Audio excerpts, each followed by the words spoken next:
Mohamed Assad, Leopold Weiss, nous a laissé un héritage intellectuel d'une pertinence qui est extraordinaire.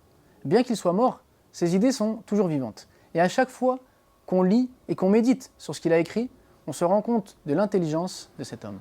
Il écrit par exemple, alors qu'il est au Pakistan, qu'il a contribué à fonder et pour lequel il a été mandaté pour créer, on va dire, la philosophie, on va dire, politique de cet État, il raconte, il explique donc, nous les musulmans du Pakistan sommes aujourd'hui soumis à un test des plus sévères.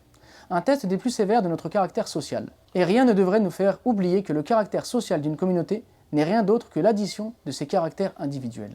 La somme de toutes les qualités, bonnes ou mauvaises, des hommes et femmes qui forment cette communauté.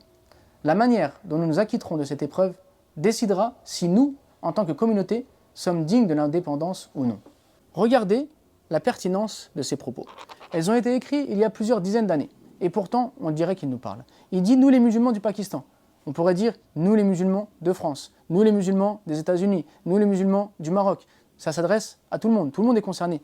Parce qu'il nous parle donc d'une chose importante, le caractère social.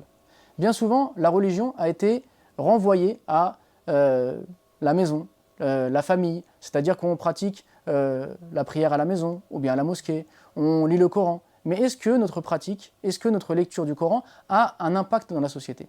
Est-ce qu'il a une dimension sociale? Est-ce qu'il nous permet d'être à la hauteur des enjeux en fait, civilisationnels du monde? Est-ce qu'on apporte quelque chose à l'humanité? Ou bien on est juste religieux chez nous et dans la société, on se fond dans la masse et on n'apporte rien à personne. Ainsi, donc, il nous rappelle la valeur du caractère social de l'islam. Et il montre que l'islam, ce n'est pas juste une communauté, c'est des individus. Ça veut dire chaque individu de la communauté est important. Toi, par exemple, tu as été facilité dans telle chose, l'autre dans telle chose. Et bien, c'est la valeur ajoutée de chacun d'entre nous qui fait qu'on est une communauté à la hauteur, une communauté qui peut réaliser quelque chose, qui peut rayonner.